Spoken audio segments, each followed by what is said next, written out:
Additionally, we are also recommending our patients who are pregnant to also receive the COVID booster vaccines. And for me, it's super important, not only as a healthcare provider, but because I'm also pregnant and want to make sure that my pregnancy is as safe as possible.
The CDC is recommending that all adults receive the COVID booster vaccine. And additionally, we are also recommending our patients who are pregnant to also receive the COVID booster vaccines. And for me, it's super important, not only as a healthcare provider, but because I'm also pregnant and want to make sure that my pregnancy is as safe as possible. Yes, you can achieve a college education right here in your own community. Harcum College's ACE program at the Deliverance Evangelistic Church offers associate degree programs that can help you land a good job and improve your quality of life.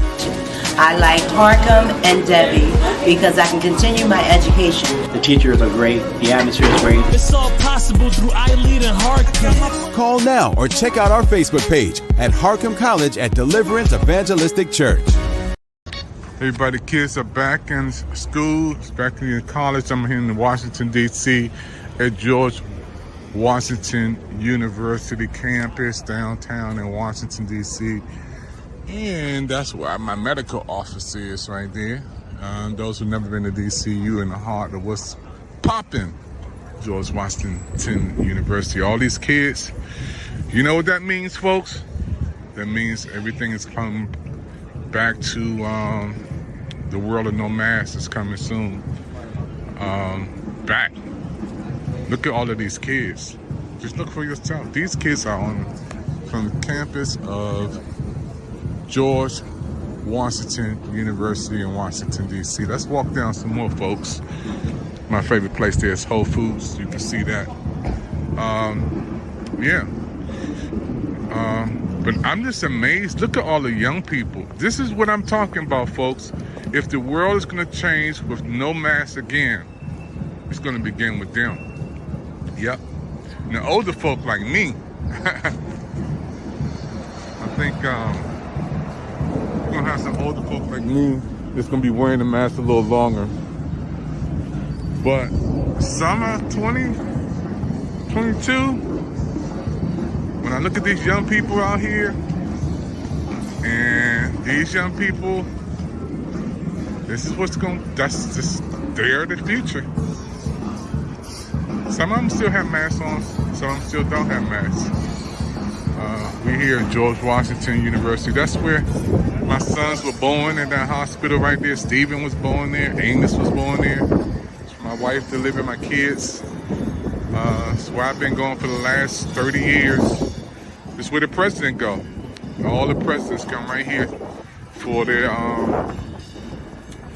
medical business. But look at the kids, folks. Look at the kids. That's what I want to show you guys. This is the future coming back. The world of no mask again. It's going to be right with them. Where it's going to stop, folks. If it's going to change, it's going to change with them. These are the kids coming back.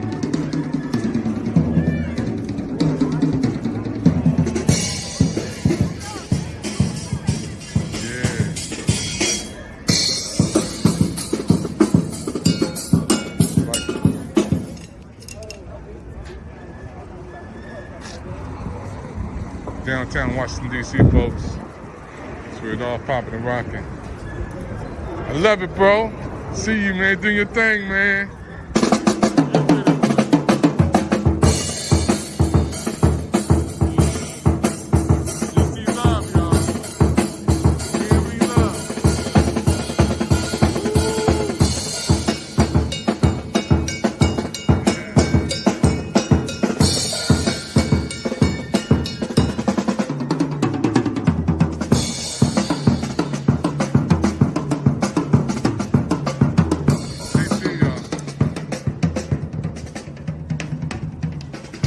I love DC. Because you got the love down here.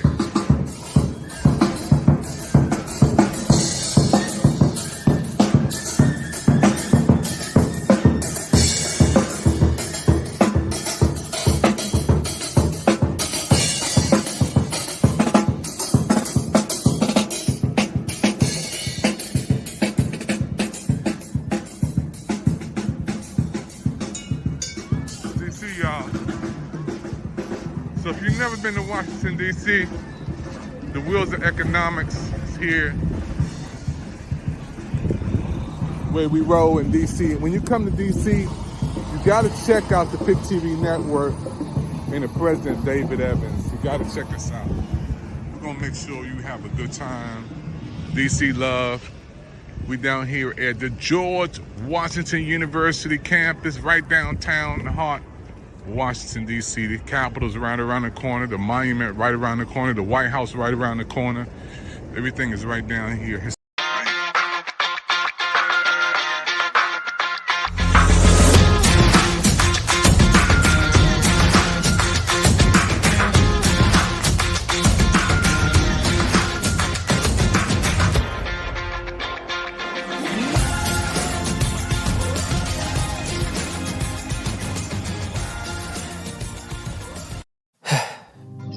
We've all been hurt at some point, even abandoned. Many of us have done the hurting ourselves. We get to the point where we don't trust anyone, nor do we feel worthy of being loved by anyone. Then there's that one person who just doesn't give up on loving you. Their love is unconditional. Their love stays long enough for you to heal. And then they promise to never leave. That's love you can count on. God's love.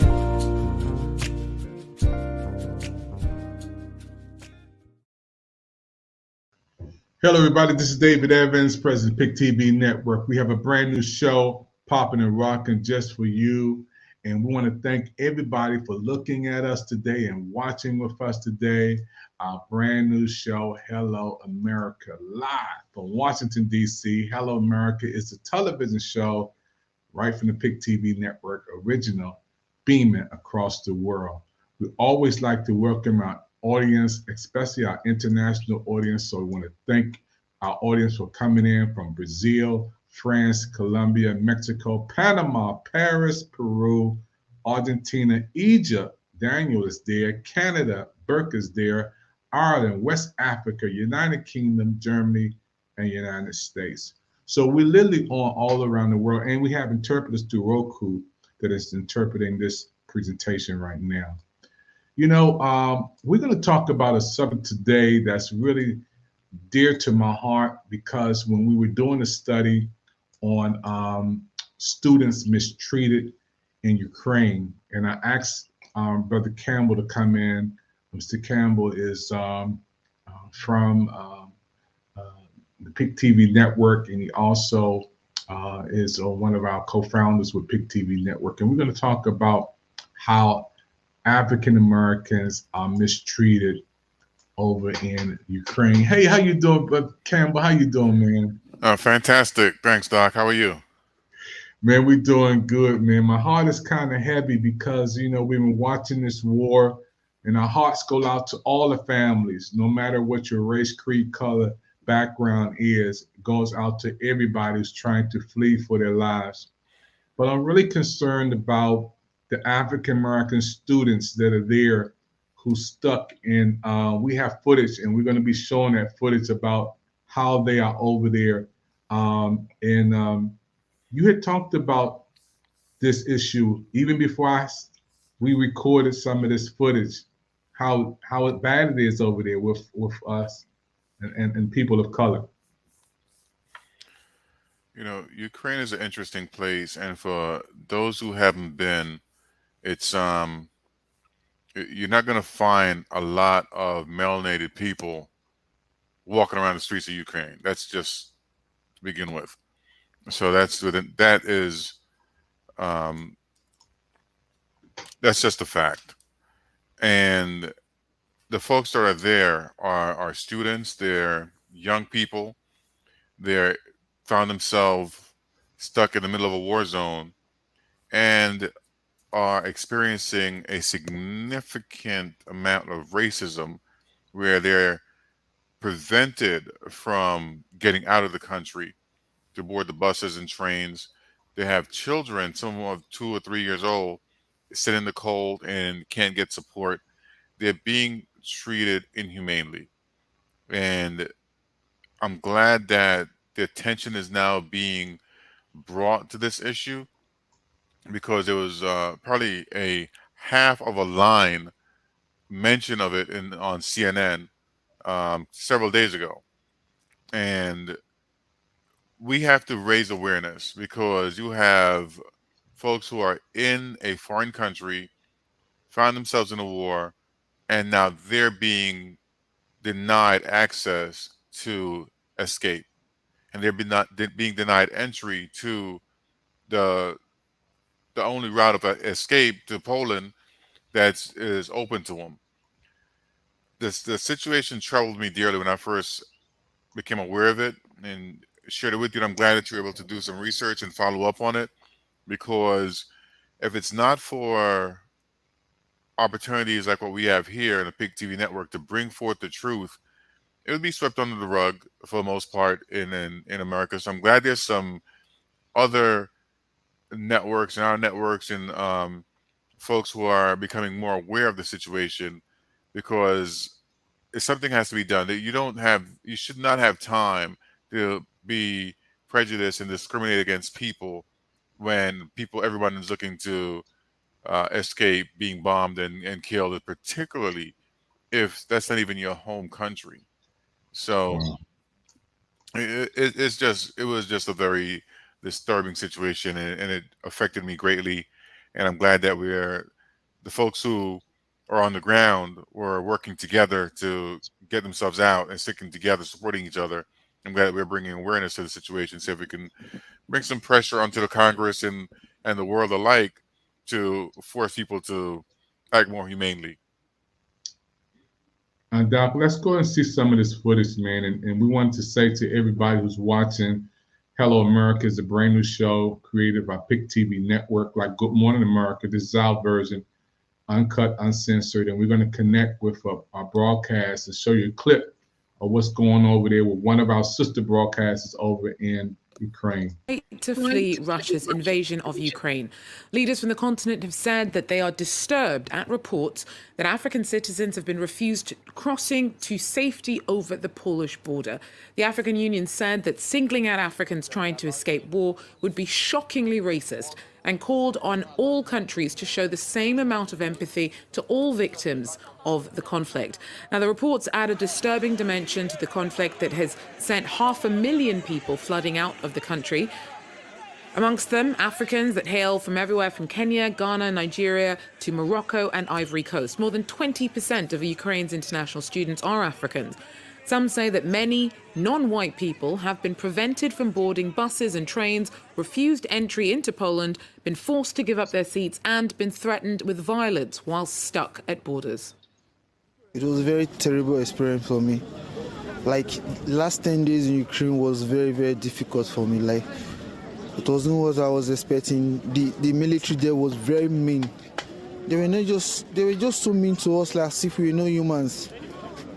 No food, nothing, no support.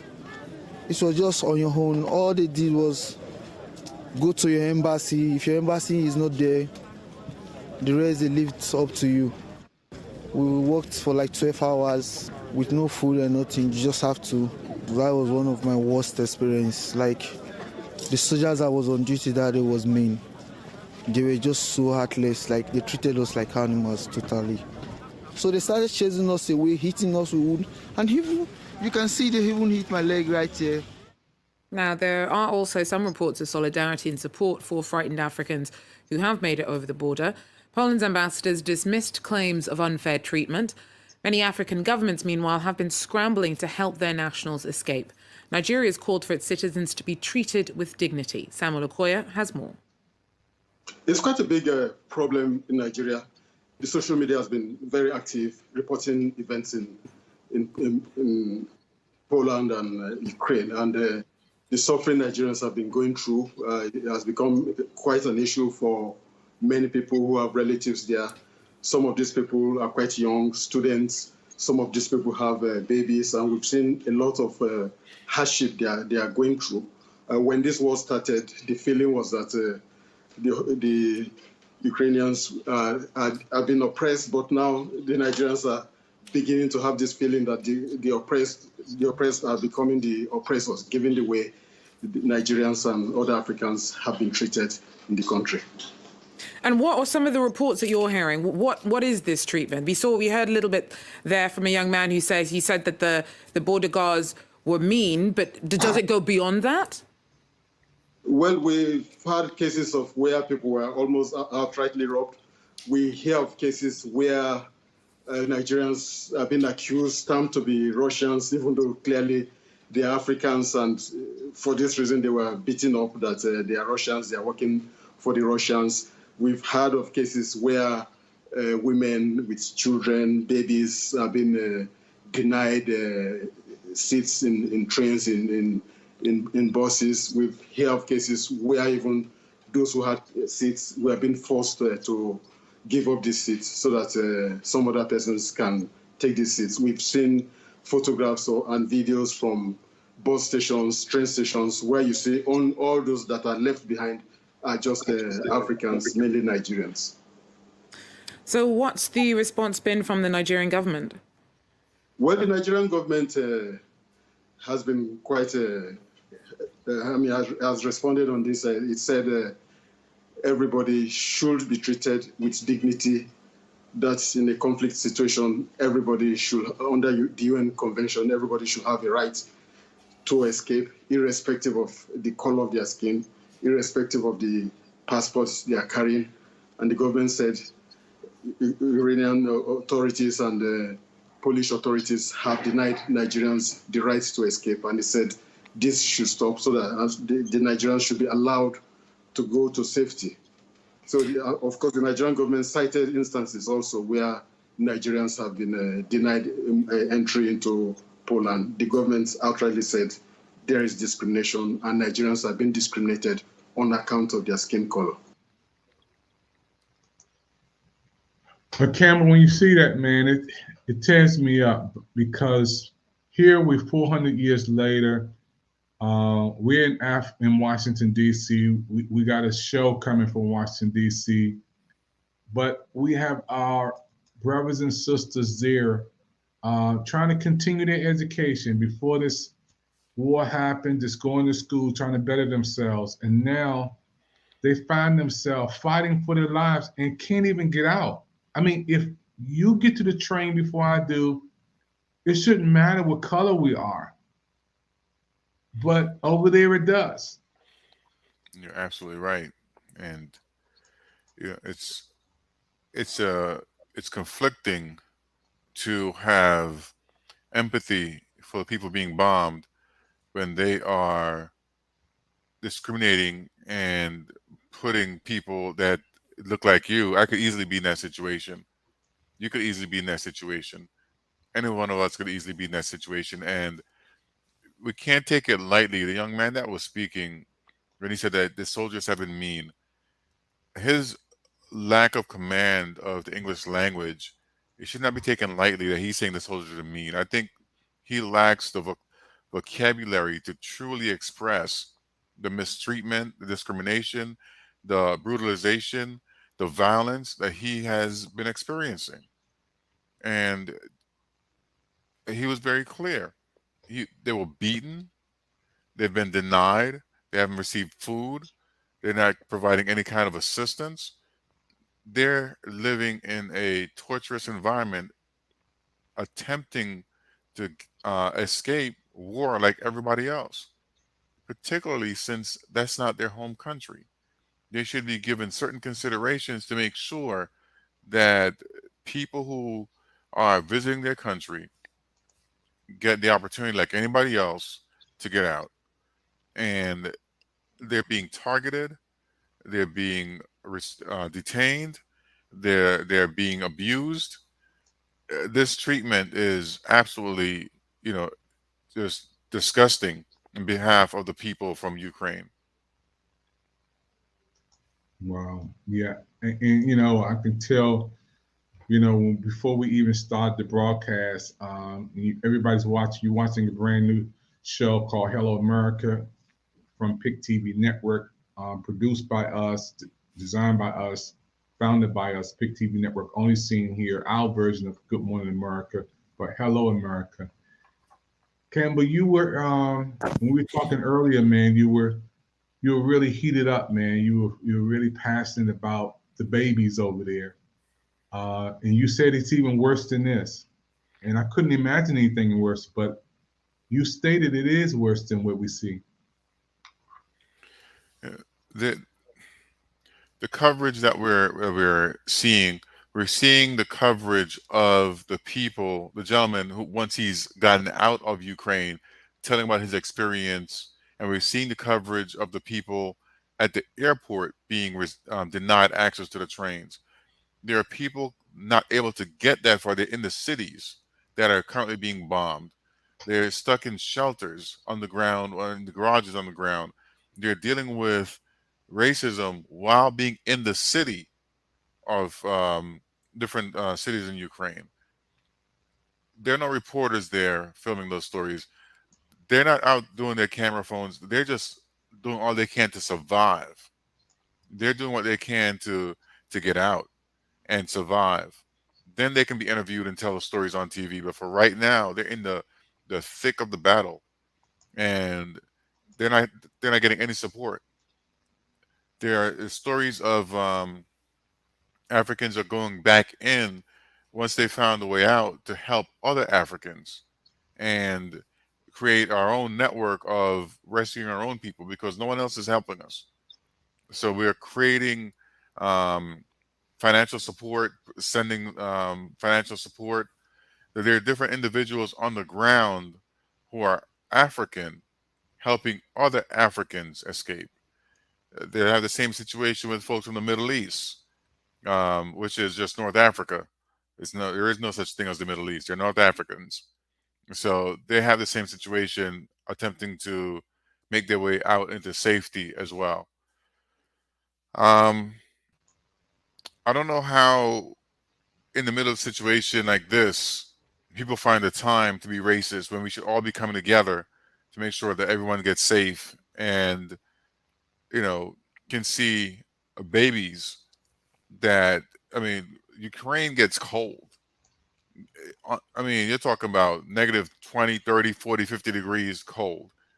So I'm not sure what the temperature is there now, but it's definitely not, 70, 85 degrees.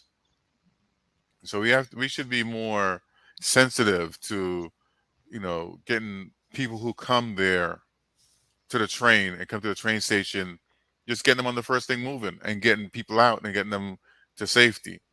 And that should be what the concern is of the government and the soldiers that's there, that's preventing, because we're talking about individuals and people who are at these locations, stopping one able-bodied male whose only difference is he's of a melanated hue and a white Ukrainian.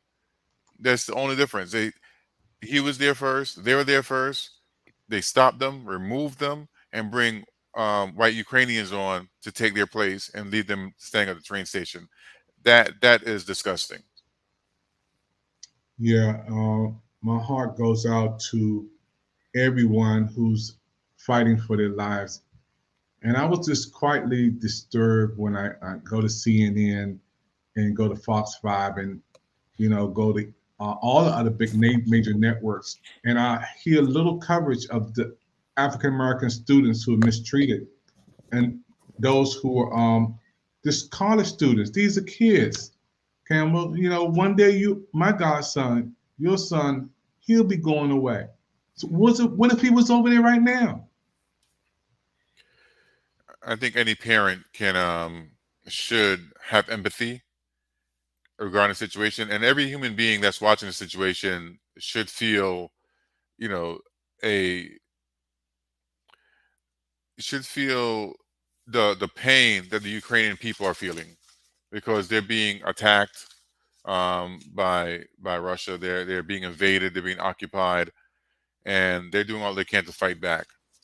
But at the same token, the African students are not their enemy, and they're fighting their anger, their racism, their hatred. It's all coming out for whatever reason. Instead of everybody sticking together to save human life, they're putting the lives of the folks who are there just to get an education, the kids who are there just to get an education, because we have to identify the fact that they are children. Most of them have not traveled before. This is the first time they're experiencing these type of conditions and going through these situations. They're there to get an education, and when people are visiting your country, you have a responsibility to make sure they're protected, safe, and taken care of. That's what we do here when we have visitors coming from other countries. We do our best to keep them safe, protected. They're kind of sheltered.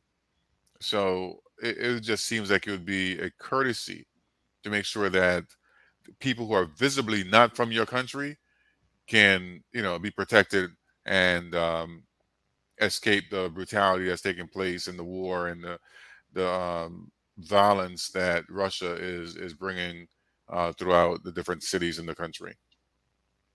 Let's see if we can get a little more footage on this. I am just amazed. I gotta get the audio in here with them.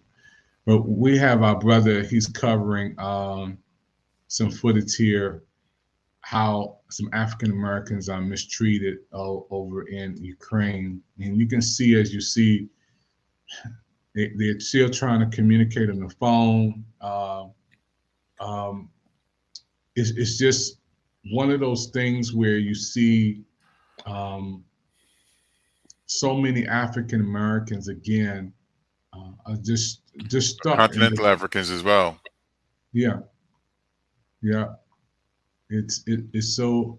And this brother's telling his testimony, and while he's talking, I'm going to try and plug in the audio.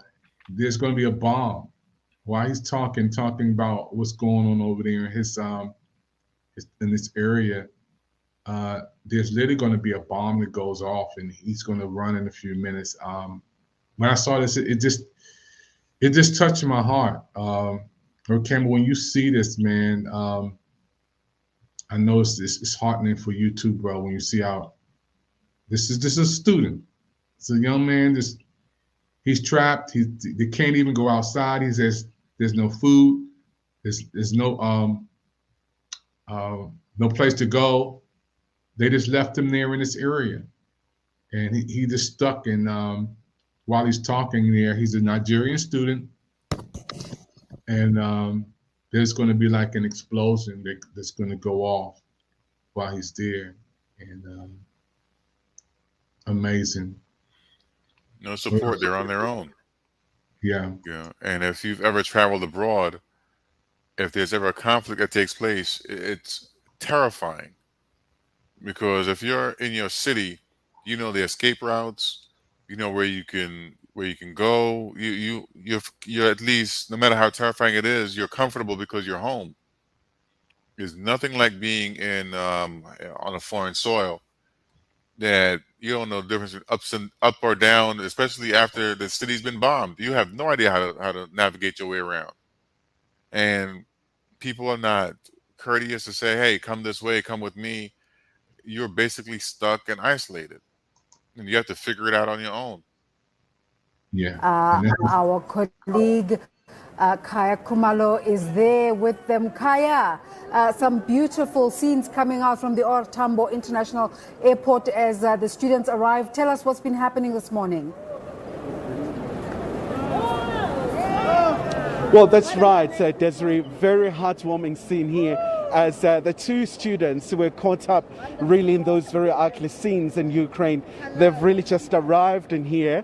And of course, it's been a very agonizing experience for them. So I'm just going to go straight just to hear how they are feeling. So Nkateko, I'm just going to start with you. You're live on SABC News. How are you feeling right now?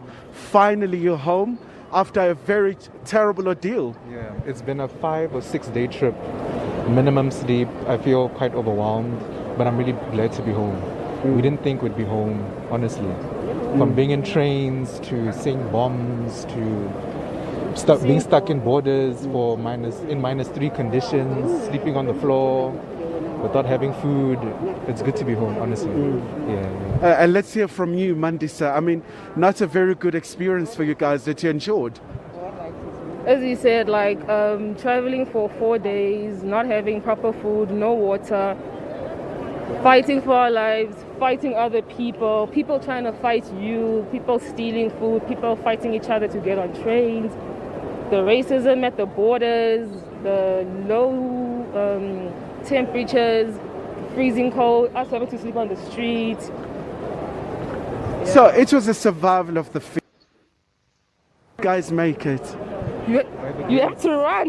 Honestly, by the you need to know how to run. Yeah. By the grace of God. Yeah. And I must say, I must thank the people in Hungary, especially Peter. As soon as we arrived, the hospitality was amazing. We got taken care of, given food, water, shelter. That was nice to experience that kind of hospitality. And did you guys feel at some point that you were left in your own devices because the assistance really was not really forthcoming, was it? Assistance. All I just keep hearing all the time is send a list of names, send a list of names, just wait. Wait for how long? Because if we had waited until Monday to leave, Monday there's nothing. There's no school, our apartments are gone. If we did not leave Friday, we wouldn't be here today. If we didn't leave Friday. So you guys are back home. What are you going to do now? Sleep. Try and look for different schools. Like, we are fourth-year medical students, so we don't know what's going to happen now since our university is deteriorated. Our city is done. There's nothing. Rubbles. It's dire. It's really, really dire. I must say, that might be hard. Like, we're trying to apply. That'll be what I'm doing here. All right, guys, we're going to leave it for now. But Desiree, I'm just going to see if we can speak to the mother just to hear her. How is she feeling right now? She was telling me about a very traumatic experience she had to endure as well. So, Mama, right now, how are you feeling? Your daughter is finally home. You were telling me about the flight you had to try and get and experiencing all kinds of hardship. How are you feeling at this point? I'm so relieved. I'm so relieved, and I thank God they are here. I can see them now. Physically, I can see them. I thank God. That's all I can say. How was that experience when Mandisa was sending you the voice notes right in the thick of one of the very unprecedented time, right in the war? It was very difficult for us as a family, but we had to pray and trust God that He is protecting them. Not only Mandisa, all of them. I was praying for all of them. I was even praying for the whole of Ukraine. So God is so wonderful. God is so wonderful. He's so faithful. Yes, all I can say, I thank God. All right, Mama, thank you so much. Of course, Desiree, that's Mandisa's mother. Of course, she's quite grateful. It hasn't been a very easy experience. And of course, you can see the scene where we are, right? The arrivals at terminals. Of course, you can see the families here. You can really see a very heartwarming moment. It's a joyous occasion as the family now will be interacting and making sure that their children are looked after. But also they were really talking about their experiences, really traversing the hardship and really a very emotionally taxing experience being away from home, especially because it's the coldest time in Ukraine. So imagine facing quite a very horrendous war. So for that, Desiree. Well, Cam, when you see that, man, we sleeping in warm beds tonight. We got food in our icebox. We have clothes to wear. We have fresh water to take a bath. You have 2 kids at the house and a beautiful wife and taking care of mom. They said they had to sleep on the streets. They said they didn't have food to eat. She said if they hadn't left on Friday, Campbell, they wouldn't have got out.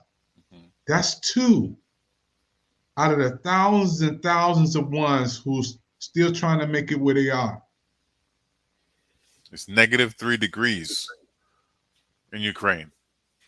And, nights get colder. Ukraine is a cold place. And coming from a warm climate, they're not dressed to survive that environment. They don't have the right gear to survive in the cold. They're wearing a hoodie and a couple clothes underneath. They just don't have. The government and the folks there should be doing all they can to address the visitors that they have in their country so they can get them out, evacuate them. They can't go to the embassies. Most of the embassies have been evacuated. And unfortunately, there aren't much resources. I'm glad the trains have still been running in Ukraine. So the trains are going back and forth. The buses are going back and forth. But they're experiencing racism in different areas once they leave Ukraine. So it's not a smooth transition once they get out of Ukraine. Getting out of Ukraine in itself is a challenge. But apparently the entire journey to get back home is challenging.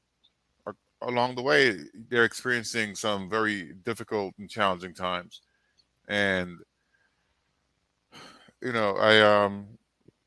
I just hope that the governments take this opportunity to reflect on how they're presenting themselves, how they're treating visitors. And I can't say the United States is any better because we continue to experience racism and discrimination in this country, and we are pretty much at the forefront of diversity and inclusion, but we still have our challenges in this country. So we're not pointing the finger at any other nation saying be like us. By all means, no. We all have a far and long road to travel, and we should just do the best to make sure that people are treated fairly, with dignity, decency, and not discriminated against just because that they are different color, not because they are different weight class, not because they're different orientation, not because they have different hairstyles. When we're in particular these type of situations, we should just respectful of human life, and that's my issue. And और कि कोई 2-3 दिन से सोया नहीं है और हमारे रात को मेन हमें रात को रहने की जगह इसलिए चाहिए क्योंकि रात को -3 से -10 के बीच में टेम्परेचर हो जाता है जो बिल्कुल अनबेरेबल है और हम सब इमरजेंसी में आए हैं तो रेगुलरली सब एक जैकेट में आए हैं अंदर जनरली सबके टी शर्ट है या तो नीचे ट्राउजर्स हैं या जीन्स है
You know, I was listening to the government's call upon India to get in the fight, call upon India to get into Ukraine and send soldiers and get involved with the war. And the question is, the environment for them have not been welcoming. You know, you can't discriminate against people, attack people, beat up on people, and then ask for them to help you in your crisis, particularly while you're going through your crisis. You know, it's disheartening to watch. It's uncalled for. It's uncalled for. People just want to get home. They just want to get out. They want to be safe, and they're worrying about getting bombs dropped on them from the enemy approaching, and they can't advance because they're being discriminated and beaten by the forces that's supposed to be securing and protecting them. You know, they're in a situation where they have to fend for themselves, similar to the Africans, similar to the people from Muslim countries.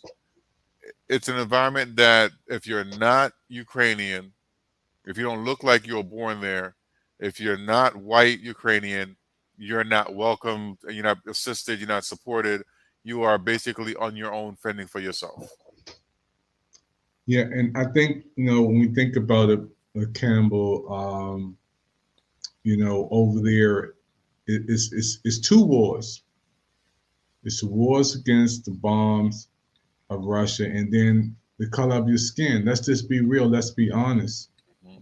For them to be mistreated, go to the train station, we're not letting you on. Go to the bus station, you're not letting you on. I had another footage that we have from over there with one of our brothers and sisters. They walked to the bus stop and they said, we're not letting you guys on. And the next, you know, you have to walk the rest of the way. The rest of the way was 8 hours, no food. Yeah. 8 hours, 8 hours. And the sister walked 8 hours and made it, thank God. And it's in -3, -10, 18, 20 degrees, 10-degree weather. It's not pleasant, you know. And if you're not dressed for it, if you don't have the right shoes on, if you don't have, you know, insulated pants on, if you're not wearing layers, it is not an easy journey. You know, it's harder to walk in when it's colder. The air is thinner. You're carrying, you know, bags. It's not an easy walk. It could be a march of death for, you know, a lot of people. And unfortunately, it's not just the war and the bombs and the guns that's going to kill a lot of our people. It's going to be conditions that they were forced into. Yeah, that's big, man. You know, when we were getting the footage for this presentation, man, I was just so disturbed because I knew, you know, I've been watching the news and watching this, you know, everything here. But when we turn on the major networks, we don't see a lot of the footage that we're showing on PIC TV network tonight. Nope, we don't. Matter of fact, we don't see too much of anything. I was going to show this young lady in a minute. That they are showing about what's going on over there from the African American perspective, and there's so many students again that they're, and just to be a student, you know, a student in the location, and you go to get your education, and you don't expect this to happen. Look at the mom with her baby in her hand, and you talked about that earlier today. You know, you have people with African American who have babies, and look, they said there's a train station right now, and they can't get on. They can't get on. They won't let us on. It's just unbelievable. It's just unbelievable being denied entry at the borders. Campbell, we from Washington, D.C. You've been on Capitol Hill. you fought for different things. This young lady talking about how her life, man, the passport. It seemed like there's, Indians are second Africans, and she's talking about her story. This man has a baby in his hand, and it's just so many people who are hurting there. And again, I just think fair treatment with everybody. Look at these brothers outside the train station, Campbell. Just trying to get on. There's gunshots going on. Indians were saying the wars were guns shot at them, beaten. They tried to get to port. Hundreds of thousands of people. How far can you walk before your legs give out? How far can you go without food and water? With children. Like I said, they're putting folks on the death march. The members of Congress were recently in Ukraine, and I don't think this was an issue that was brought up. We have to. Ukraine is getting $1 billion from the U.S. government. They're getting resources and support from NATO countries, and they're getting other resources from different explorations in African countries. So they have relationships with the countries that the folks have been stuck or being mistreated in. I think the governments of these countries need to demand that they get their citizens out. It needs to be a priority. I know when anything goes on in any other country, we go to the embassy first and get out first.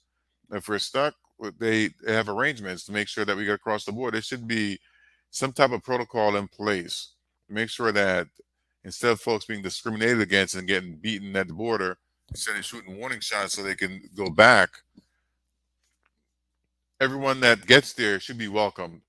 Everyone that gets to that border should be treated with dignity, should be provided sanctuary, should be provided relief, water, blankets. That's what our donations, that's what our Red Cross, that's what the UN, any support that's being sent over, that's what it's there for. It's not labeled for Ukraine use only.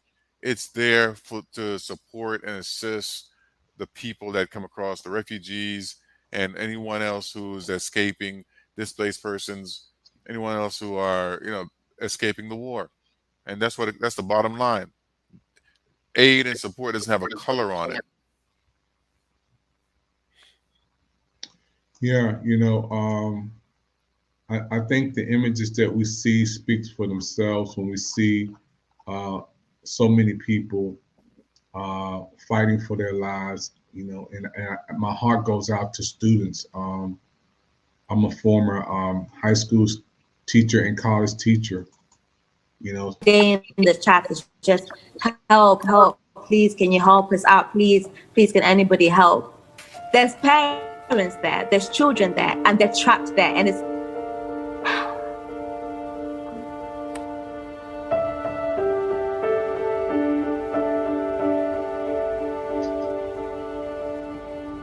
when the news came about what happened in Kyiv, we were scrambling to get supplies together because we knew we had to leave. The next day, there were sirens that went off, so we immediately decided to leave. We left everything, and we headed to the border of Romania.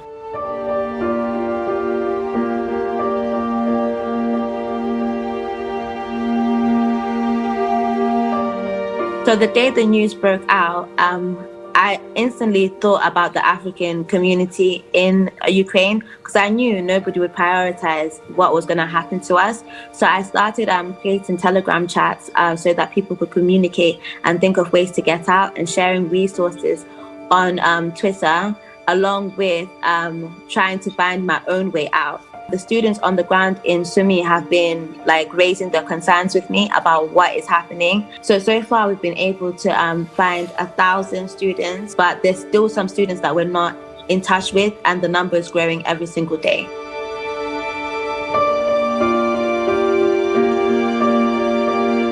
So currently they're all packed into like little areas in hostels together because it's not safe. We've been told that they're now running out of food. In the shops, there's just snacks. They're too scared to leave to even go get more food. So the situation is very, very serious. Like it's very dire. I'm exhausted. I'm so tired of the journey itself, but I'm also increasingly like, it's really, really upsetting me, like speaking to students every day who are crying out for help. And I know that I've managed to cross over to the other side, and I can't help those people by myself.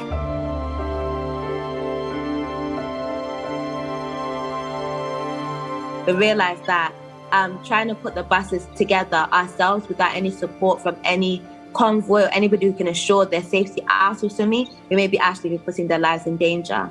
So now we're just trying to raise awareness of the situation and appeal for help at the powers at be.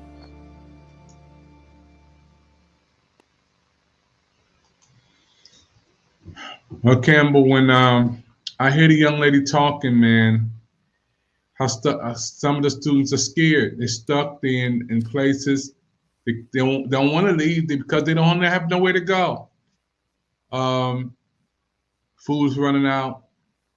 Me and you were young, man. We were in our teens. We were in our 20s. But we never faced nothing like that before. Did you see all the people at the train track, at the train station, Campbell? Yeah.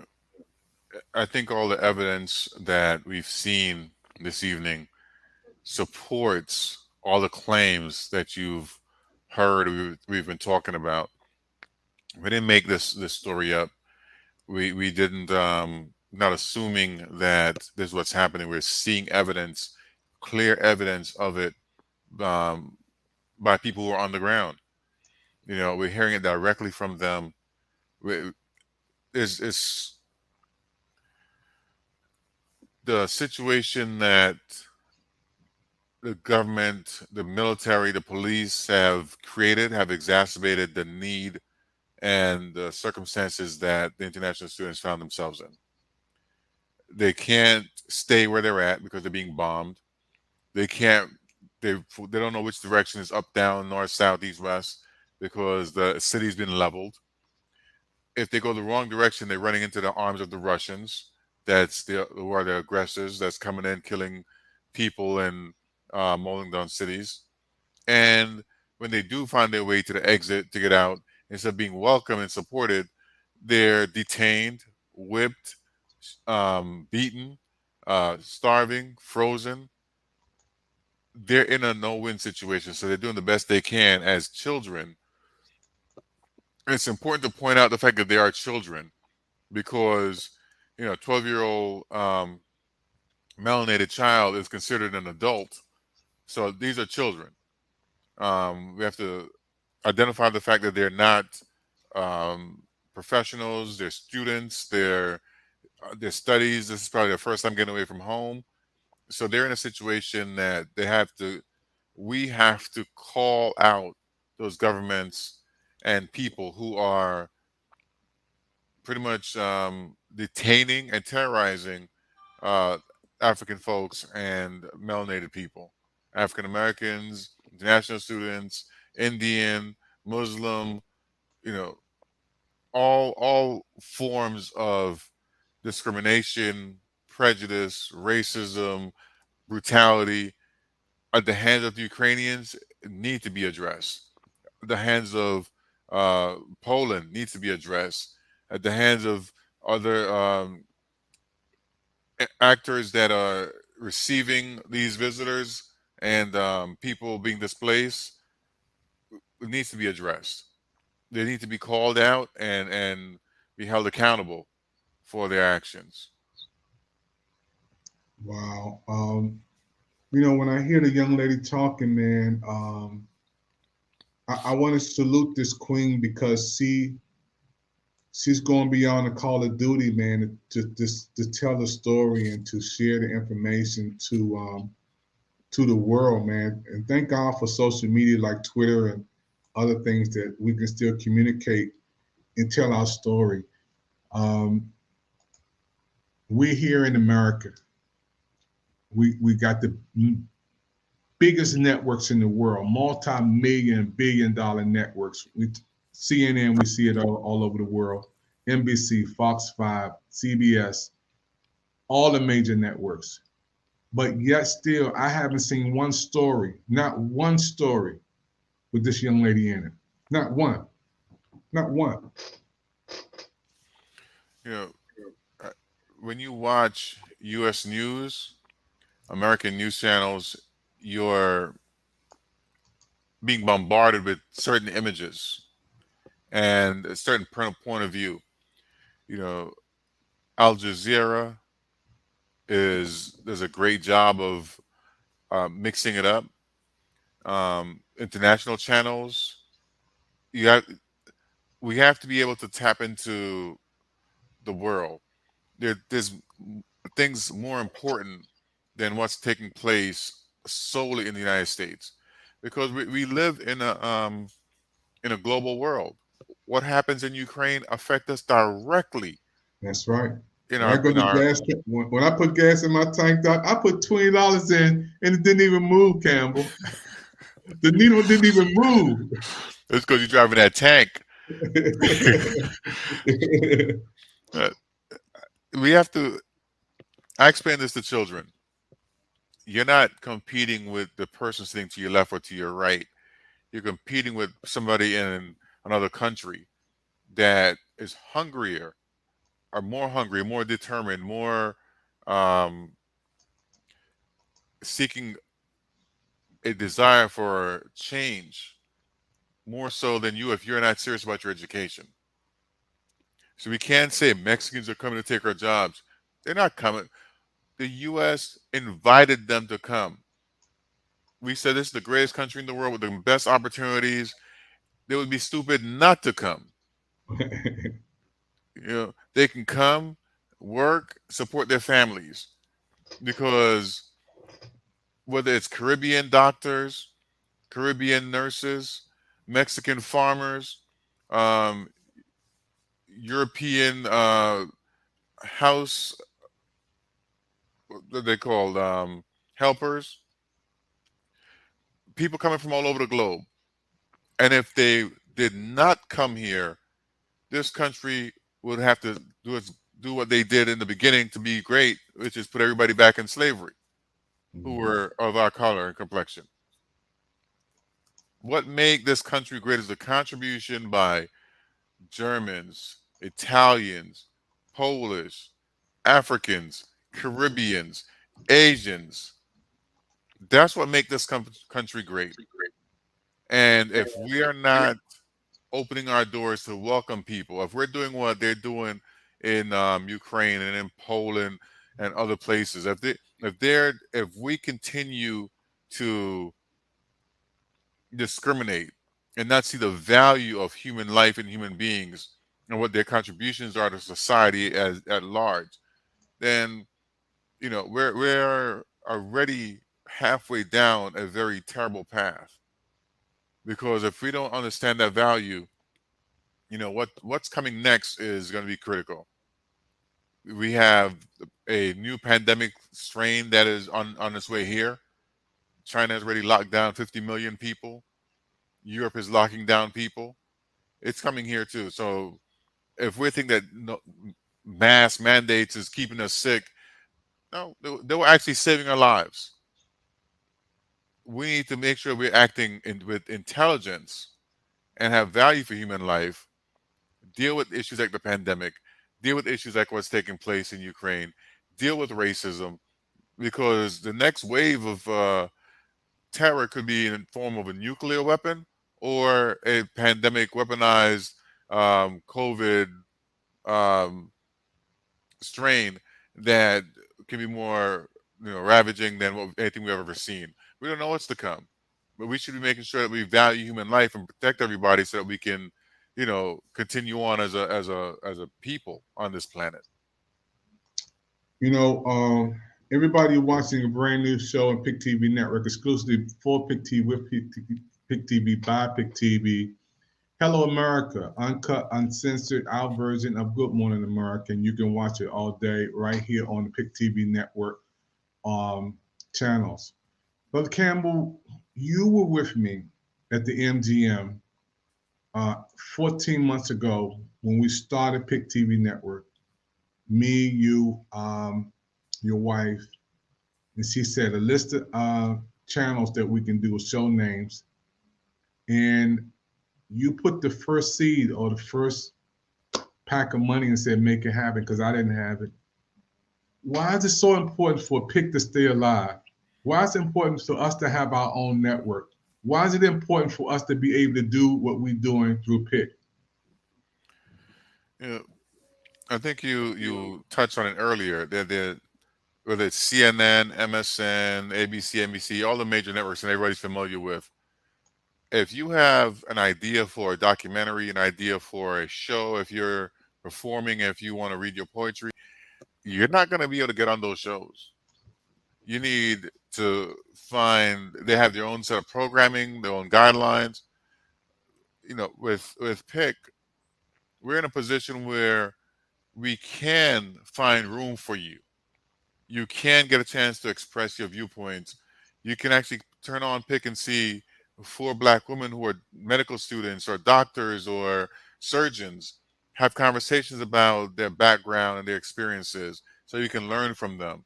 You can turn on Pick and see, 5, 10, 15 Black men sitting around having conversations about the direction and flow of being a Black father, Black husband, Black in America, the issues of police brutality. You have there's no limit to access to media that we don't have. And if we don't have access to media, we have to rely on somebody else to tell our story from their point of view. I think Denzel said it best in one of the interviews. They were asked, why did he need to do something like a Black movie? And he said, it's not me doing a Black movie.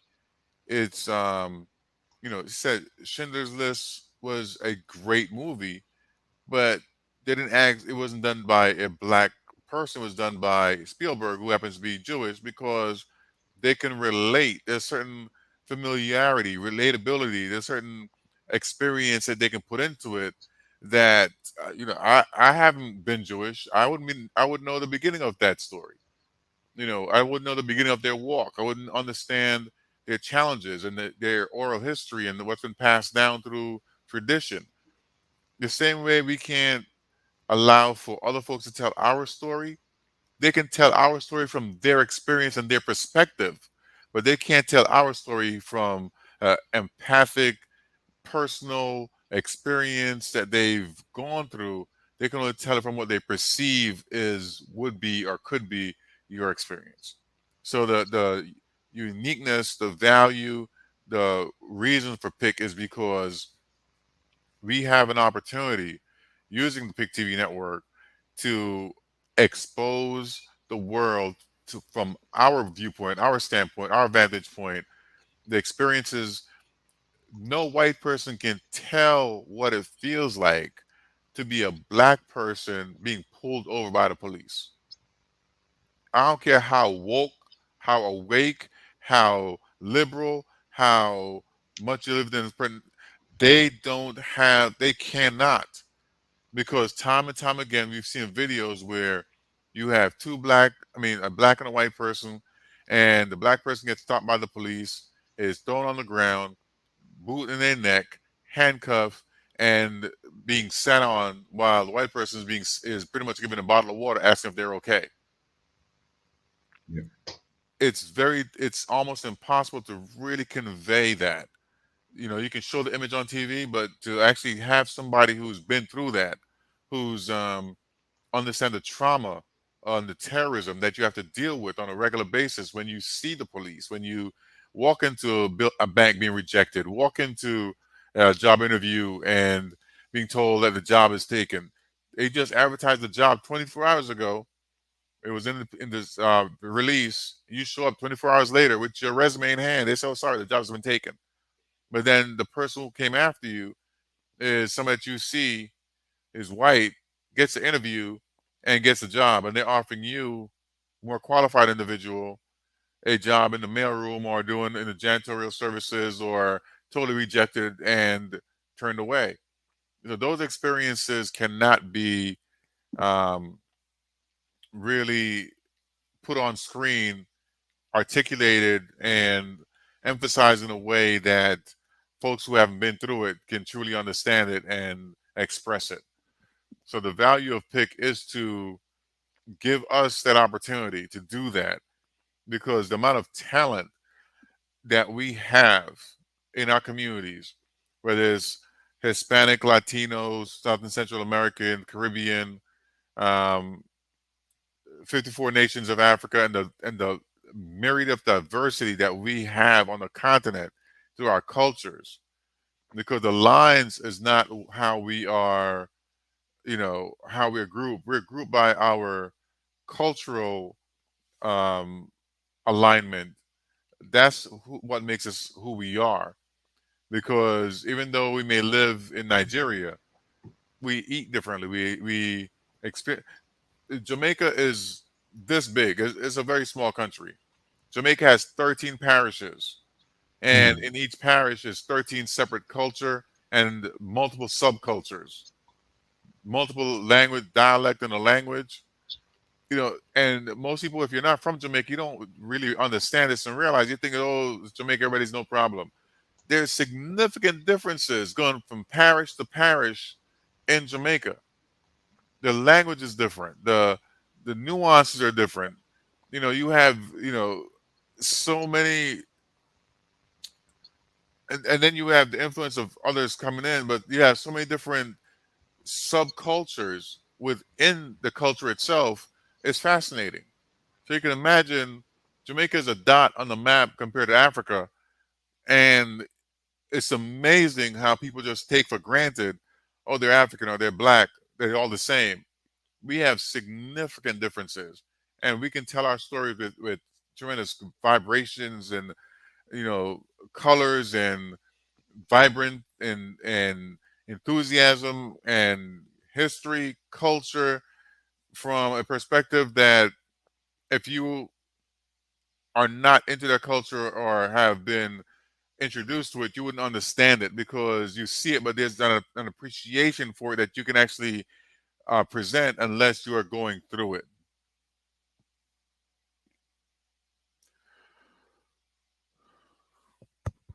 You muted yourself.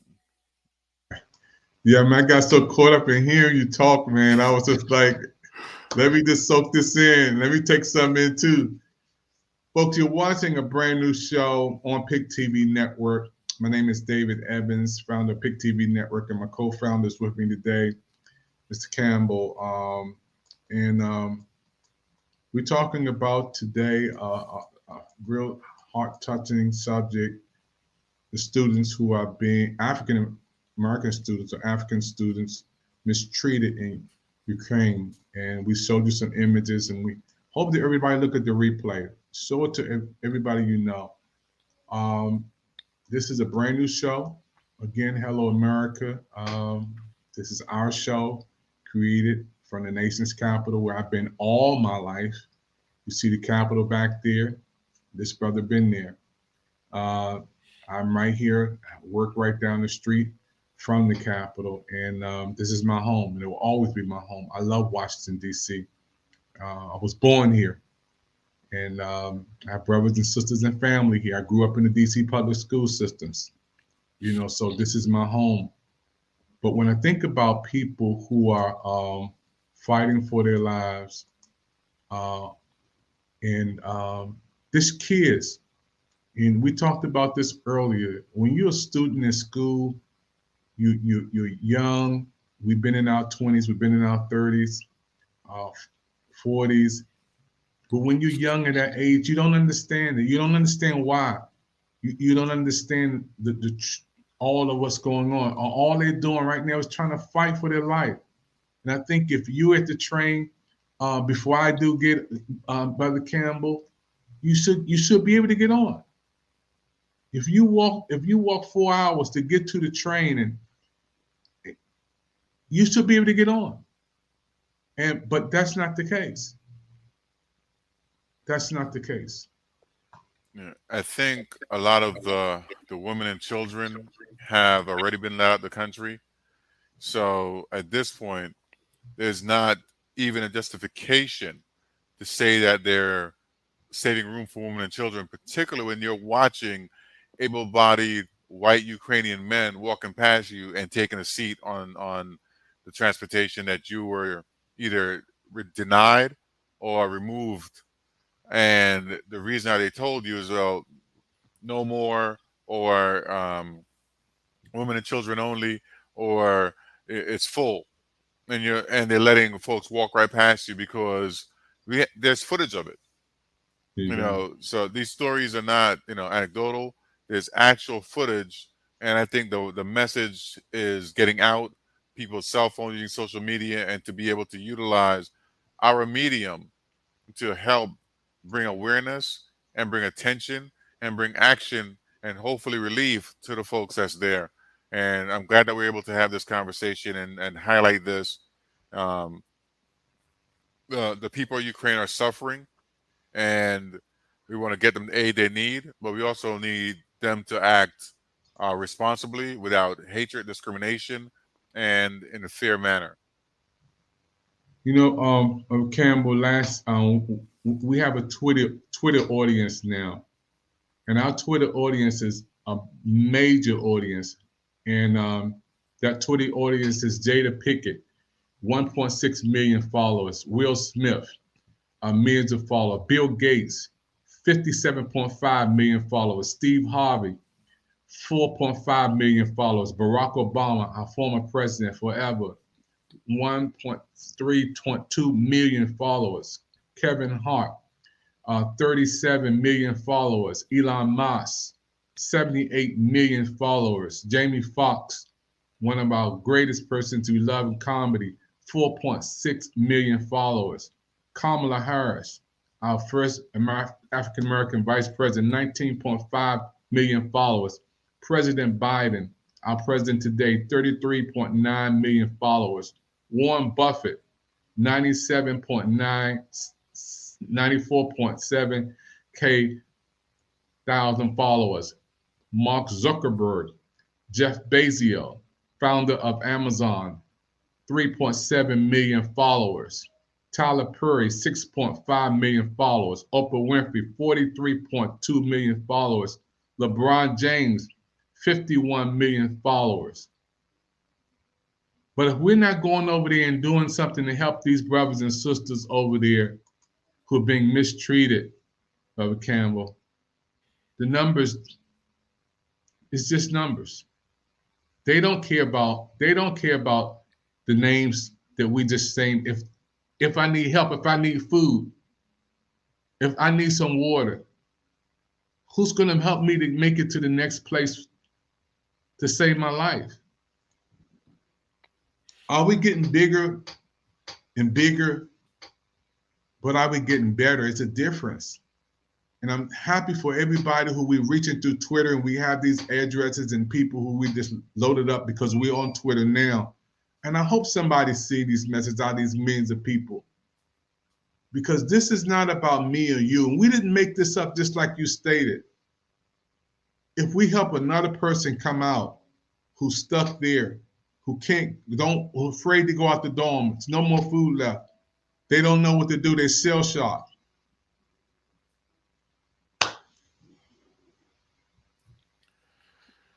I think the question you asked is very relevant. Are we getting better? And I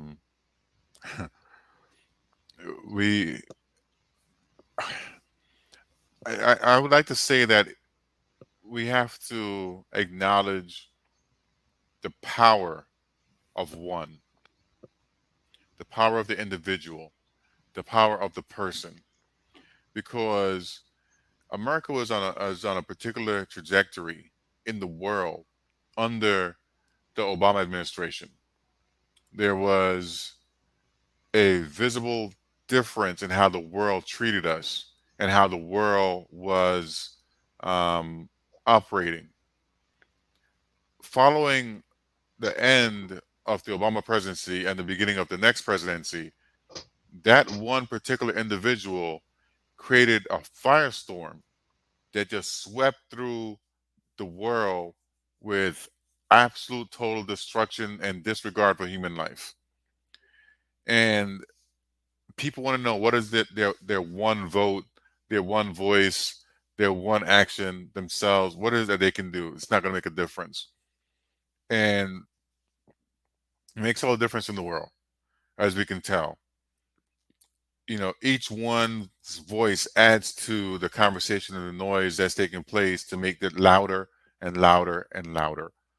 And, you know, our movements are led by individuals.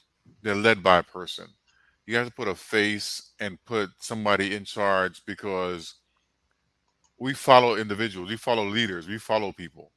And if we have the right message, people will follow that leader who's giving out that message. I think being able to utilize our platform to identify what's taking place, and now a call to action in which we would have everyone that's watching get on their Twitter, their Facebook, and whatever social mediums that you may have access to. Get on your telephone, call, post, repost information about making sure that the African children, the children from Asia, and Muslim children, African Americans, return safely and are not being discriminated against while the war in Ukraine is taking place. We have to call it out and call out those countries and call out those leaders. And if they're asking for our support, you can't ask for our support in your time of crisis while you are terrorizing our citizens. It doesn't make sense. So whatever platform that we have access to, whatever platform that we're posting on, we're tweeting on, we're, scrolling on, we need to be commenting. We need to be making sure our voices are heard, that we see what's taking place, and we're not supporting it. And if that continues, our governments will not be allowed to continue to support those governments in their fight against the invasion and the war, because we have to take a firm stance. If we don't, then we're saying it's okay that what's taking place, it's okay. I don't respect myself enough, and I'm going to commit myself to join on the forces of oppression to support the greater good, and what's going on with the individual, it's not important. And we can't continue in that way. So we have The chat is just speak out. help, please, can you help us out, please, can anybody help? There's parents there, there's children there, and they're trapped there, and it's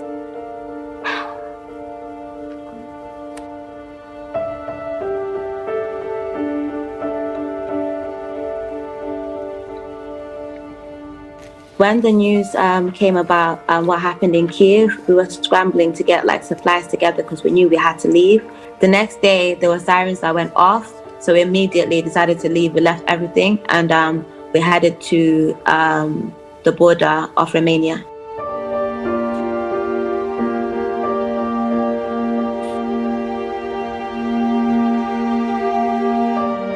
So the day the news broke out, I instantly thought about the African community in Ukraine, because I knew nobody would prioritize what was going to happen to us. So I started creating Telegram chats so that people could communicate and think of ways to get out, and sharing resources on Twitter, along with trying to find my own way out. The students on the ground in Sumy have been raising their concerns with me about what is happening. So far we've been able to find 1,000 students, but there's still some students that we're not in touch with, and the number is growing every single day.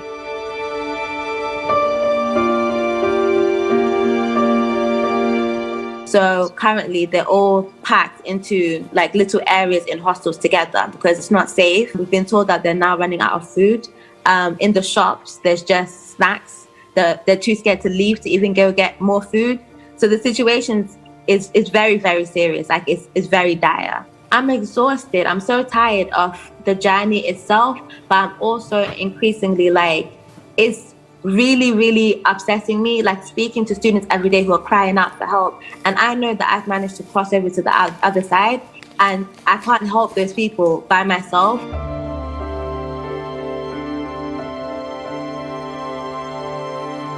We realize that trying to put the buses together ourselves without any support from any convoy or anybody who can assure their safety out of Sumi, we may be actually putting their lives in danger. So now we're just trying to raise awareness of the situation and appeal for help at the powers at be. Well, Campbell, when I go back and I see this footage right here, all the kids at the train station. Oh man, that it's just touching because I can imagine that when the bombs go off, you're scared, you're afraid, and then when you try to go to the station, just look at the Right line there, right that there. picture. It's unbelievable. It's so many of us on both sides of the track, but I don't see a train. I don't see anybody coming to get them. These kids, they're not even 21 years old. They're not 25 years old. These are kids. And as you stated, it's freezing cold out there, man. A lot of them are 17, 18 because 19 years old because they graduate younger. They graduate at 16. They graduate at 15. And they're going for their, advanced degrees. So a lot of them are 17, 18, 19 years old. And is their first time leaving home. They're in a country where surrounded by other countries where no one looks like them, don't speak the language, or the languages. So it's a dire situation. They're doing the best they can, and we need to advocate on their behalf so that they can get the support they need to get to safety and get home. I applaud the effort that the young lady's doing, and it also goes to the point of Africans are connected on social media, online. They utilize social media to communicate very well because they're on vast amounts of land, and they've been ahead of the technology game going back to the early 90s. So people think that Africa is not connected, or, there are parts in the United States that's not connected. There's some parts in the DMV that's not connected. Have poor signals. But no one says we call that part of the world third world country. The technologists haven't reached out there yet. The population doesn't support the cost to put the towers there yet. So the folks on the continent, continent is 3.5 times the size of the United States. So there's going to be plenty of vast areas that don't have connection. But they've been working through it and figuring it out. We can call almost anybody on WhatsApp, almost anywhere in the world. Yeah. And that's just one technology. Marco Polo is another, Signal's another. So there's technology that exists that we can use to reach people around the world. We have to, respect her humanity, her care for her fellow person. She didn't say she connected with fellow Zimbabweans because she's from Zimbabwe. She didn't say she connected with South Africans.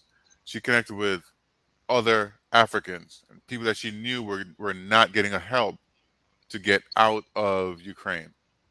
So, there are people who are in the situation doing the right thing, but they don't have the resources. They don't have the access. They don't have the connection. They don't have the.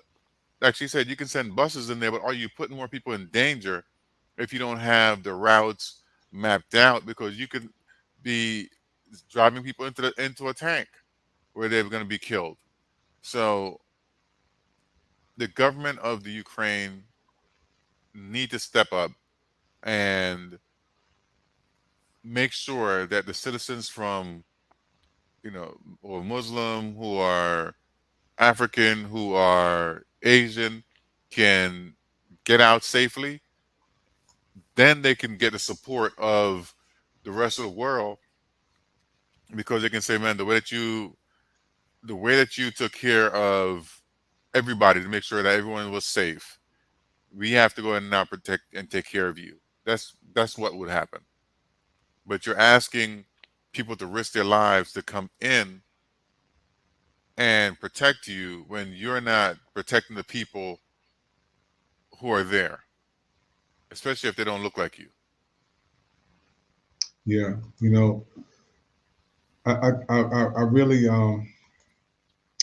think that this show tonight, Hello America, with this birthing this show, and I think it needs to be shown all over the world. First of all, it's not about Pick TV Network. This is bigger than our network. This is a life-saving information presentation, not put together by us, but you heard the stories of the people who are over there. The young lady who still trying to reach back and get others. As I stated to my brother Campbell, who's with us with Pick TV Network, my co-founder, we're gonna sleep in a warm bed tonight. I'm gonna go upstairs, get in a nice warm bed. If it's cool or cold, I'll turn the heat on. They don't have that. How can you go to the bathroom when you've been walking and there's no bathroom to go to? When there's no food to eat? When you have to walk 8 hours to get to the next place to stay alive? And we're not even talking about the senior citizens or, and our heart goes out to everybody. I want everybody to understand one thing before we close this broadcast. We are praying for everyone, every family in Ukraine we're concerned about. Young, old, rich, poor, Caucasian, African American, everybody. But our presentation tonight is basically for the students. We're reaching out to see how we can throw a lifeline out and help the students who are trapped there that we don't hear too much about. But Cameron, we heard it from them. Precisely. We heard it from them. It doesn't get any more clear than that. This is segment one. Brand new talk show on Pick TV Network, Hello America. We're going to come back. We're going to close this broadcast out because we've been going for an hour and almost 30 minutes now, but it's not enough. If you want to help and you want to get involved, you can call the Pick TV Network. You can chat in as you look at the replay of this. Do what you can do. And just think about if that was your daughter, if that was your son, if that was your loved one there, what would you do? And just thank God we have a network where we can go uncensored, uncut, where we can have our 60 channels and we can create a channel like Hello America where we can showcase our version of our presentation from Washington, D.C. all over the world. Because you do know what happens here in Washington, D.C. affects the world. You know who sleeps in that building behind me. Where the Lord is. We talk about the power of one, and Dr. Evans, you are a pastor, and you created a network of 100 pastors across the United States, like almost 2 in every state, and would have your monthly conference calls.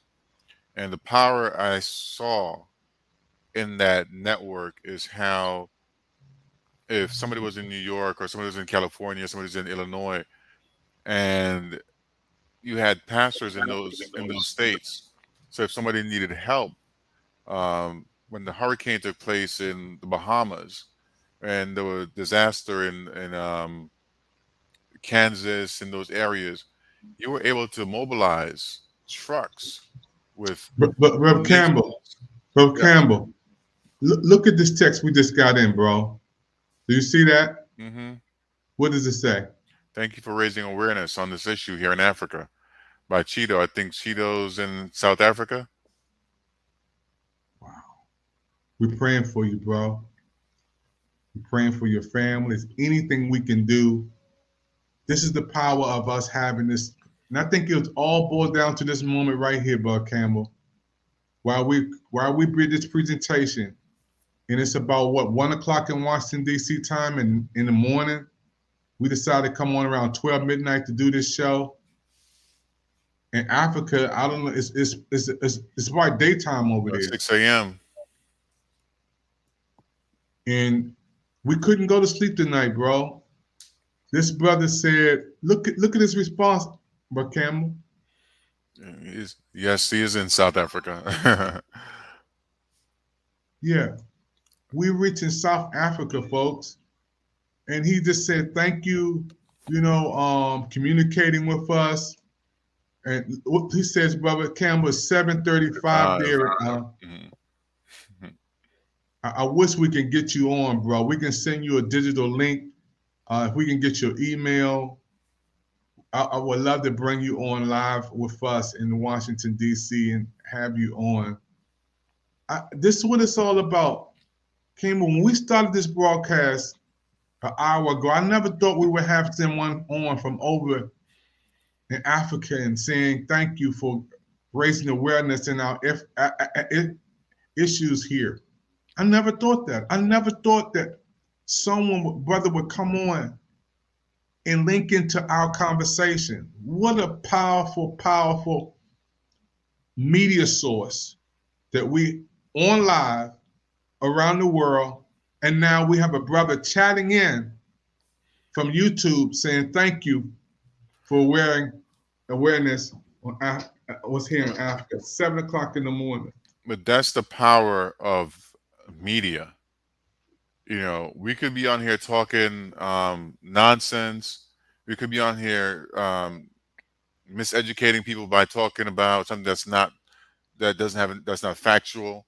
We could be making stuff up, doing movies that are fantasy. But we choose to deal with the current issue that's facing the people from Africa, Muslim folks, and Caribbean people in Ukraine. Because there were Jamaicans that were stuck in Ukraine and couldn't get out as well.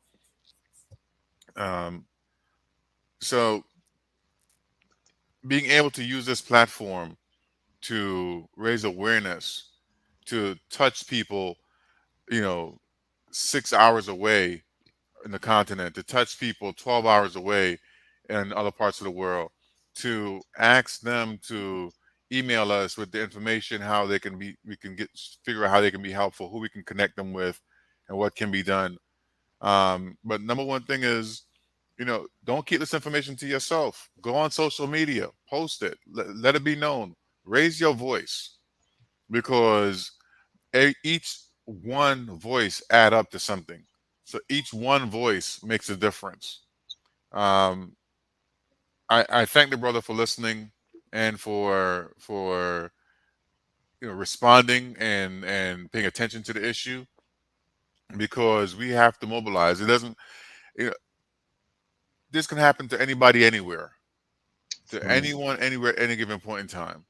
We saw the buildup happen in Ukraine, and we kind of had more time to plan, and but evacuating that many people under any circumstance is going to be challenging.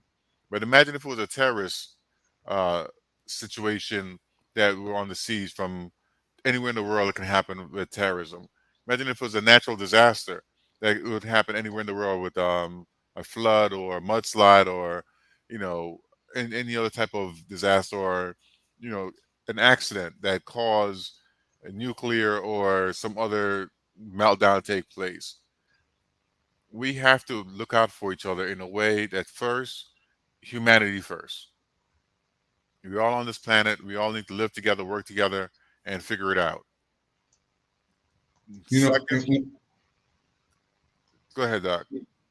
I said when I'm listening to you, bro, you always was telling me, and I think that when we talked about this in MGM, when we created this network, you talked about how great this network would be, and I really didn't believe it was going to be as big as we're looking at tonight, Campbell. That means they're watching. While we on in Washington D.C., it's blowing my mind. We're live on Pick TV Network, and we're talking about how Ukraine African students are being mistreated in Ukraine. And while we on live, we literally have a brother from over in Africa saying thank you. He's seeing the broadcast. He's seeing this presentation. If that don't touch you, I don't know what, you must not be alive. You know, you have the country scrolling on the bottom of the screen that the broadcast is taking place in, where Roku has a presence. But you know, since we are on the internet, we are in the world. But going back to that, almost every single country on that list I've traveled to, and getting a chance to talk to people from those areas and from other parts of the world, I know how much they value anything coming out of American media, because we have so much freedom in this country. We take it for granted, and they don't have the kind of freedom, that they don't have the kind of opportunities, they don't have the kind of access that we are exposed to. So much so that even people that's from Washington D.C. never been by the White House, you know, never been by the monument, haven't been to the museums. We take it for granted. People in New York don't go to the Empire State Building or the Statue of Liberty. You know, people in California only go across the Golden Gate Bridge when they absolutely have to. You know, so no matter what beauty you have in your city, in your state, we don't take advantage of it. We take the opportunity and we kind of skirt it away. But in other countries, they don't have that opportunity. So when they do get a shot, they go all in. They give it their all. Giving people an opportunity to get access to the media like this on Pick TV, to be able to be broadcast around the world, is an opportunity that they would not have if we were not present. Wow. Being able to have their voices heard, get their viewpoints involved in the conversation, you know, we take it for granted because we have freedom of speech. A lot of people have been locked up in other countries because they think they have freedom of speech. You don't have the First Amendment. You know, you don't have a constitution. You know, so the rights that we take, talking back, you know, being disruptive in some countries, that's 5 years in jail automatically. As you can see on Russian TV, just saying war, that gets you 15 years. You know, so we take for granted all the freedom that we have, and we don't maximize the opportunity when we get it. Wow, man, that's amazing. You know, I'm just blown away at our comment from our brother from over in Africa. You know, saying 7:37, and we want to communicate with you, brother, and whatever we can do to help over there, or help you, or help any of the students. We're gonna do our part with Pick TV Network. Please, if you can, and I want my brother to know that our prayers are with you. It's with the families there. You know, I know you guys over there are strong, and if you can just click and play, you see some information there on the Pick TV Network about our information, about our phone number, about our contacts. You know, we would love to talk with you and have you on live with us in the States here in Washington, D.C., with me and Brother Campbell. Campbell, I just think, man, thank God for this broadcast tonight, man. We sacrificed to stay up late to do this broadcast because it's going to be shown all over the world. And it is morning where he's at. And I believe that somebody else going to see this broadcast, somebody else want to contribute to the broadcast or whatever. We want to do some greater things. But everything you've been telling me for the last 2 years, I see it now. How big our network is and how much we're going to reach people. I see it. It's coming alive right before our eyes. You know, the growth, the organic growth of the network is something I've always envisioned, because I see where, you know, when you build a base from the ground up, you know, running campaigns and doing grassroots events and getting people from the ground up, it has so much value because they become a part of you. You build customer loyalty. There's a reason why advertisers target children, because once they introduce the product to the child grows up with an understanding of what the product is, and now they take ownership of that product and they carry it with them and give it to their children.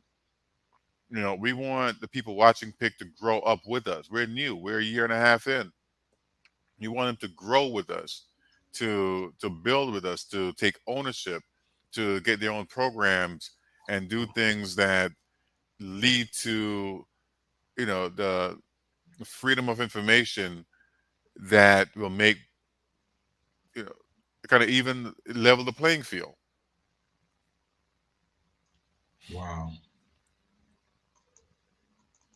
It's amazing, man. Our colleague Kaya Kumalo is there with them. Kaya, some beautiful scenes coming out from the OR Tambo International Airport as the students arrive. Tell us what's been happening this morning. Well, that's right, Desiree. Very heartwarming scene here as the two students who were caught up really in those very ugly scenes in Ukraine. They've really just arrived in here. And of course, it's been a very agonizing experience for them. So I'm just going to go straight just to hear how they are feeling. So Nkateko, I'm just going to start with you. You're live on SABC News. How are you feeling right now? Finally, you're home after a very terrible ordeal. Yeah, it's been a 5 or 6 day trip. Minimum sleep. I feel quite overwhelmed, but I'm really glad to be home. We didn't think we'd be home, honestly. From being in trains to seeing bombs to being stuck in borders for -3 conditions, sleeping on the floor without having food. It's good to be home, honestly. Yeah. And let's hear from you, Mandisa. I mean, not a very good experience for you guys that you endured. As you said, like traveling for 4 days, not having proper food, no water, fighting for our lives, fighting other people, people trying to fight you, people stealing food, people fighting each other to get on trains, the racism at the borders, the low temperatures, freezing cold, us having to sleep on the street. Yeah. So it was a survival of the fittest. Guys make it. You have to run. Honestly, by the you need to know how to run. Yeah. By the grace of God. Yeah. And I must say, I must thank the people in Hungary, especially Peter. As soon as we arrived, the hospitality was amazing. We got taken care of, you know, given food, water, shelter. That was nice to experience that kind of hospitality. And did you guys feel at some points that you were left in your own devices because the assistance really was not really forthcoming, was it?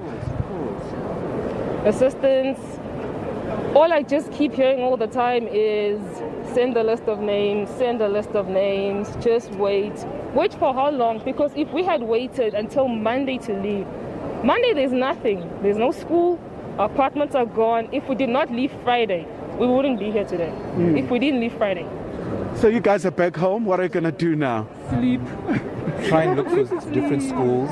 Like, we are fourth-year medical students, so we don't know what's going to happen now since our university is deteriorated. Our city is done. There's nothing. Rubbles. It's dire. It's really, really dire. I must say, that might be hard. Like, we're trying to apply. That'll be what I'm doing here.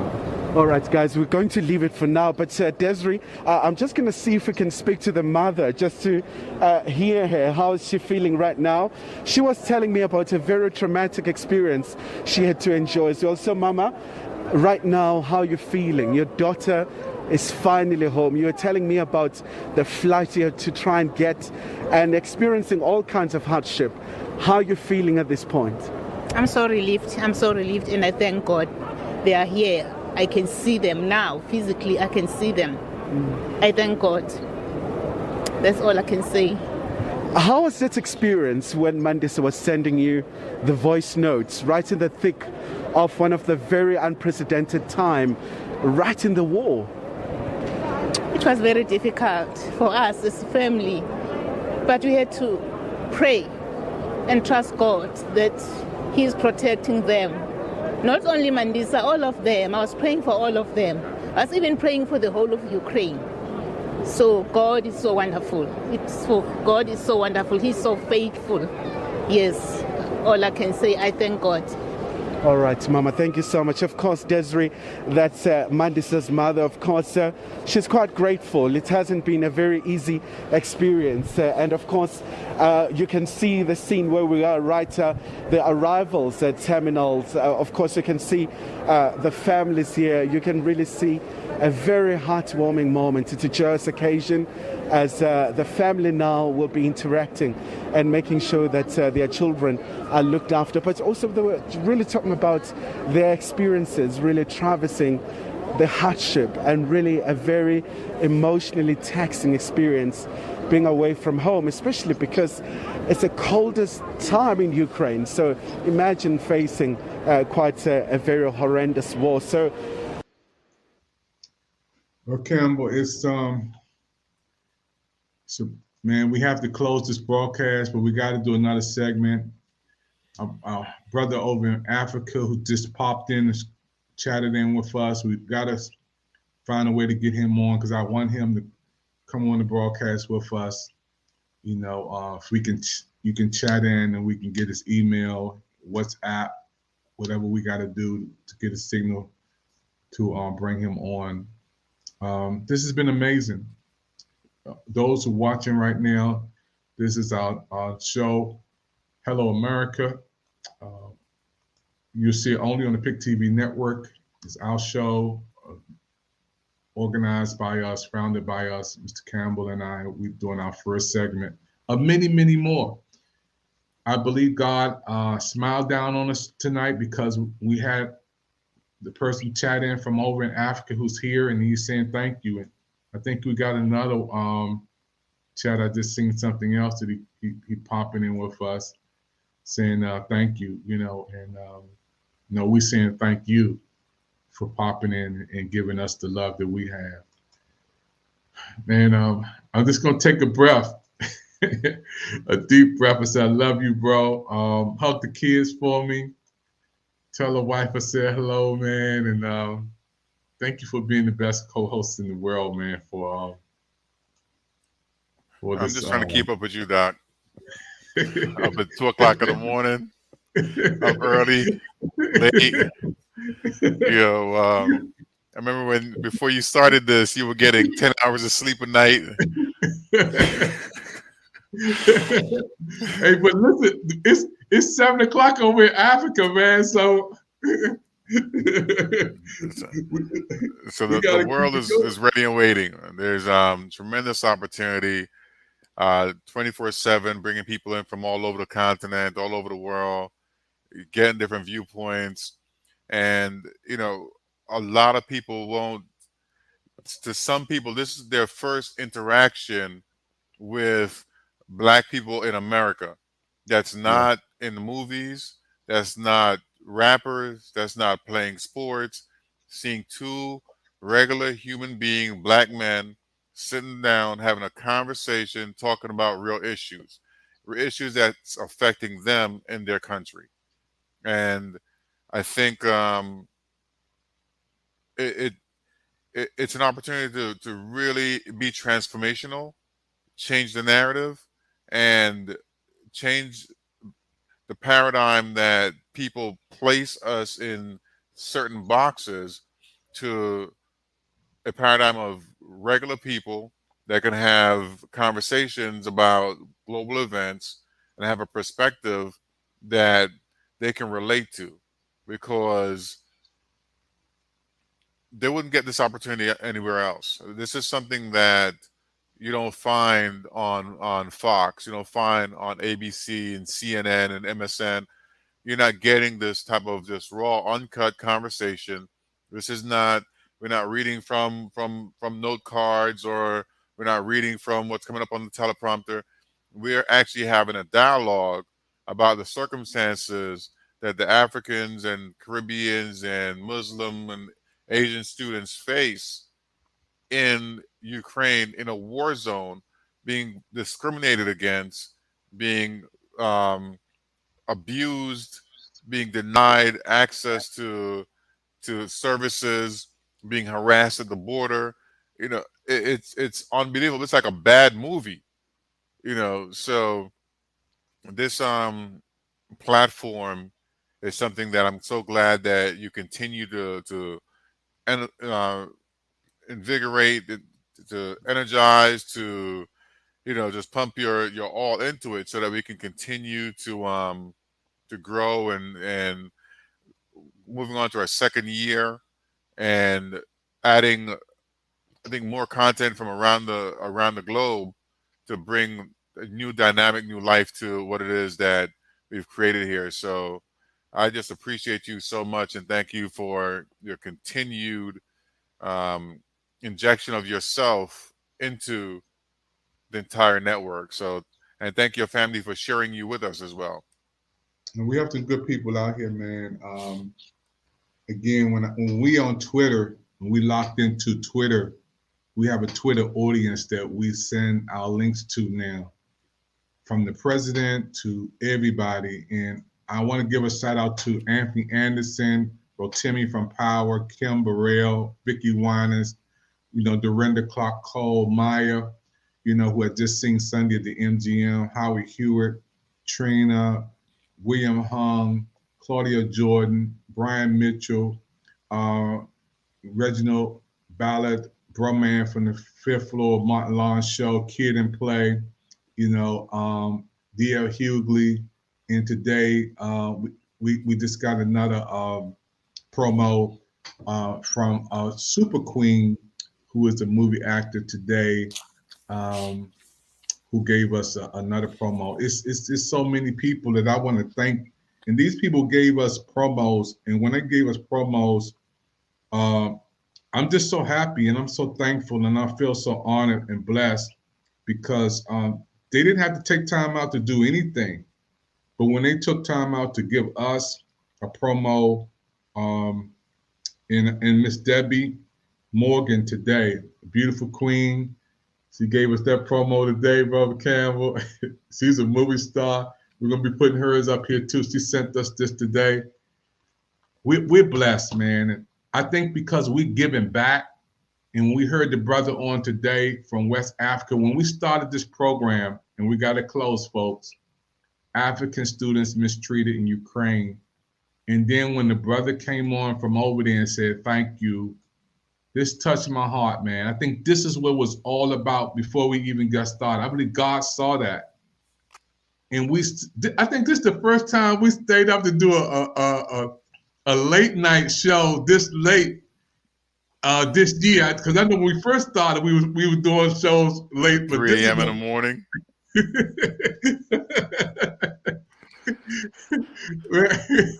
But this is so important. We didn't have an outlet. There wasn't an outlet for us to convey this. And I think when I first brought it up to your attention, it was like, we do have a network and we have to get the word out about what's taking place.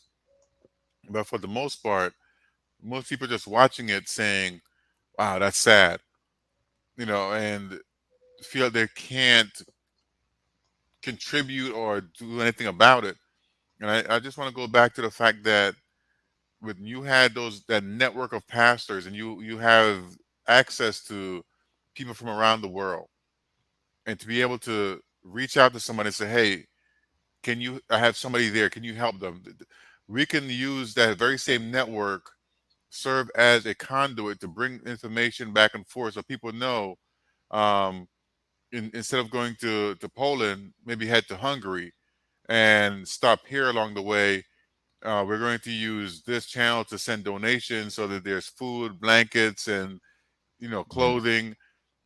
All these things can be done. We're in a position where we can actually do these things and connecting with people who are on the ground and then adding to the networks that they've already created, so we can make sure that they get the supplies that they need. They get the information in real time that they need so that they can actually travel safely and get back home to their families. It's all done. Hey, everybody, thank you for watching our brand new hit show on the PIC TV network, Hello America. My name is David Evans, and my brother, Mr. Campbell, is here, and we're going to see you next time on the show. It's been great. It's been awesome, and we're praying for everybody over in Ukraine. We're praying that peace will come your way real soon. God bless you. Until we meet again is our prayer. That's Desiree, back to you in studio. Absolutely, Kaya. Thank you so much. Let's take you back. It's good to see people come together. It's good to see people be blessed. We've all been hurt at some point, even abandoned. Many of us have done the hurting ourselves. We get to the point where we don't trust anyone, nor do we feel worthy of being loved by anyone. Then there's that one person who just doesn't give up on loving you. Their love is unconditional. Their love stays long enough for you to heal. And then they promise to never leave. That's love you can count on. God's love. Count on me. Don't be worried. Cast all your troubles away. Wherever you're going, just know that I'll be there. Count on me. Put on your smile. No need to frown, 'cause I'm here. Just look to me.